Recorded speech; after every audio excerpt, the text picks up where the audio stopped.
At the beginning of the year, I made a video detailing out the best gaming PCs that you could buy for a $1,000 budget. But there's definitely been some changes with some new PCs coming to the market and some of those existing desktops just getting way overpriced. So I needed to rethink the list and give you guys an update.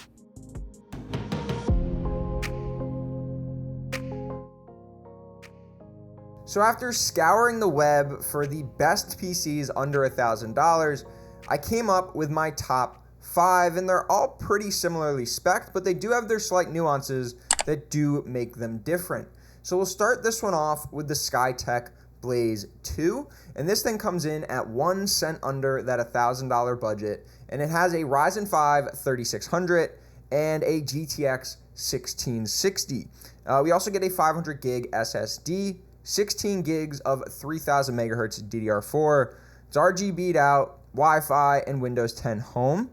So although you do get 16 gigs of memory, it does look like it's going to be single channel, which isn't the best for Ryzen, especially Ryzen 3000. So down the line, you might want to upgrade this either with a second single stick of 16 gigabytes to bring you up to 32, or potentially just swapping out the 16 gig single stick for dual 8 gig sticks. So overall, this PC looks pretty good. The case is pretty nice.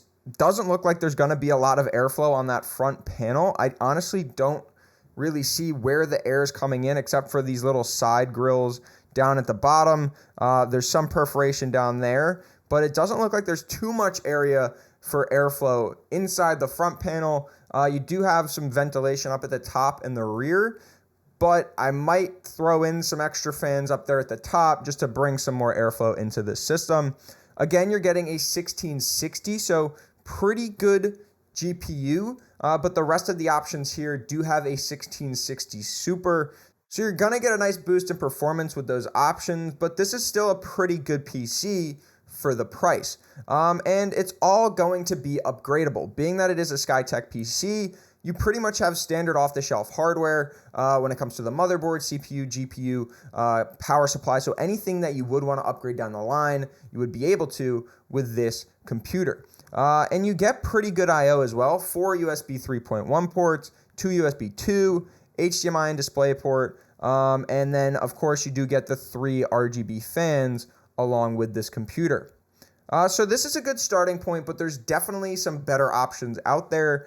And that's where we're going to go to next with the Dell G5. So this has been a staple of the under $1,000 PC videos that I've made for quite a bit of time, and it still holds up at this point in time. So it does look like Dell has stopped selling the G5 on their website completely. I've checked back in over the past month or so, and I haven't seen it come back up on the website.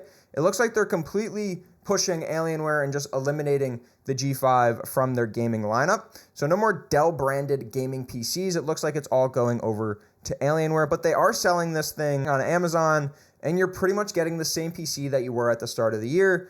A 10th gen i5, so a 10400, a GTX 1660 Super 4 gig, and a 256 gig SSD with a terabyte HDD as well, and then 8 gigs of RAM. So this thing does have the glass side panel or the plexi side panel. Not a lot of ventilation on the G5, but you're also only dealing with an i5 and the 1660 Super, so I wouldn't be worried about it too much. And overall, it's not going to be the most upgradable machine.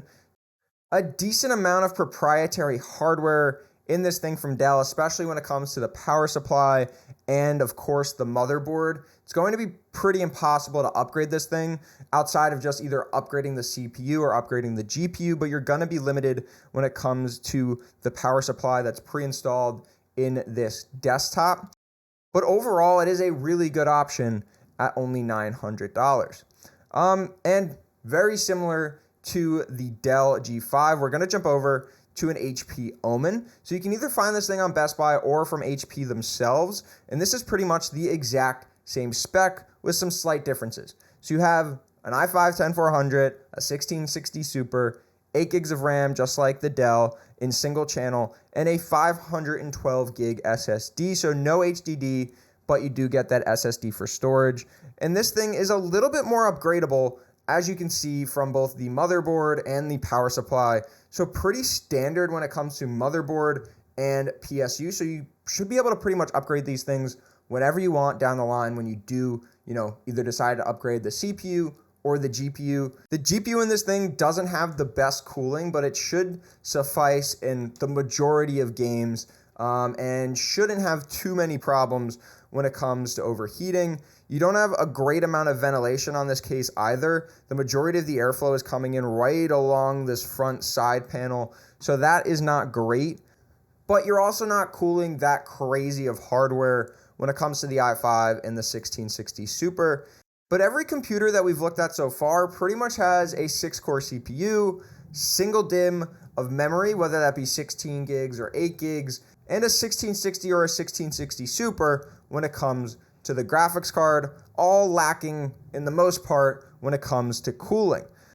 But we do get a slightly different configuration on this next PC, and that is the Lenovo Legion Tower 5i, and this is the upgraded version of the existing Lenovo Legion, and you do get a decent amount more airflow when it comes to this configuration. So you can see all of the perforation on the front panel and some additional airflow down here underneath that front panel where air can get drawn in. And the existing version of this computer, it was pretty much all blocked off. You weren't really getting any airflow into the case, but they do seem to have made a bunch of upgrades when it comes to the overall case itself, allowing for a lot more airflow.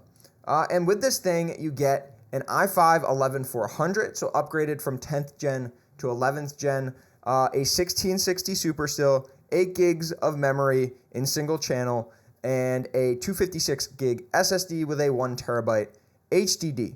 So overall, a very similar config, just with a newer CPU. So if we dig into the specs a little bit more, that single stick of memory is running at 3200 megahertz, so a pretty good speed, and that should be pretty easy to upgrade with a second stick in order to get 16 gigs in dual channel for the 11400.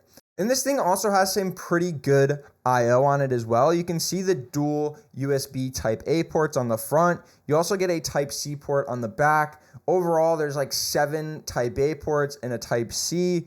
So overall, you're getting pretty good connectivity, and you get the included keyboard and mouse, which you also do get with the Dell and the HP. And just quickly jumping over to Lenovo's website, we can really get a good look at the case. And with the RGB, you can really tell how much airflow that should be coming through that front panel. And I'm really hoping to get my hands on this newest Gen 6 version of the Lenovo Legion Tower 5i.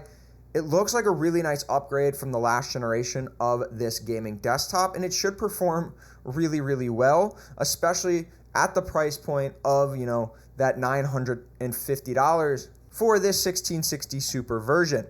But there is a really interesting final option. So for these last 4 options, you can pretty much order them today and expect to get them within a week or so. But this last option is where things kind of take a turn, where you can get some really, really good hardware, but you're gonna be waiting a decently long time for shipping. So here we have the CyberPower PC Gamer Extreme. So this is something I featured an existing version of in the video I made almost 8 months ago at this point. And this thing comes with an i5 11400F, 8 gigs of RAM in single channel, of course, and an RTX 2060 with a 500 gig NVMe SSD, and of course it comes with Wi-Fi.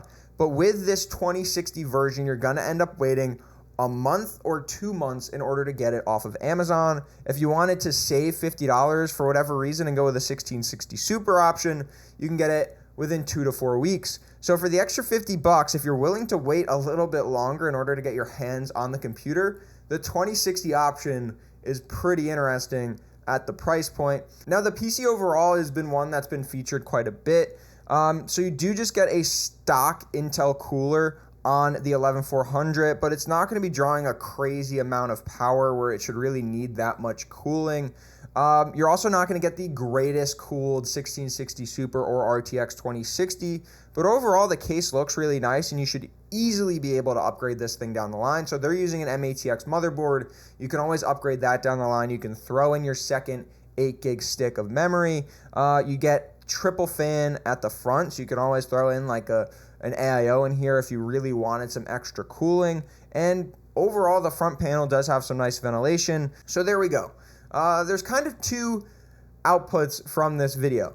Number one, if I had to get a computer and I needed it within a week or 2 weeks, I really wanted it for gaming or whatever it might be, for school, I'd probably end up going with the Lenovo Legion at $950. There's very little that separates the Lenovo and the HP. They should both be pretty upgradable down the line. Cooling should be better on the Lenovo, and you are getting the upgraded 11th Gen i5 with that 1660 Super. Plenty of storage. You can always upgrade that single DIMM of memory as well. I'd probably stay away from the G5, being that it is extremely limited when it comes to upgradability down the line. And the Skytech is limiting itself at the price point with only a 1660 and not a 1660 Super. So if I needed a computer within a week, probably the HP or the Lenovo. If I could wait it out a little bit longer, I would 100% go with the CyberPower PC with the 11400F and the 2060. And there were some options from the likes of Newegg and Micro Center at this price point, but nothing hardware-wise that really competed against what I showed in this video. But if you guys did find some other PCs, be sure to leave those down in the comments below. If you enjoyed the video, give it a thumbs up. If you really liked it, think about subscribing to the channel, and I'll see you guys in the next one.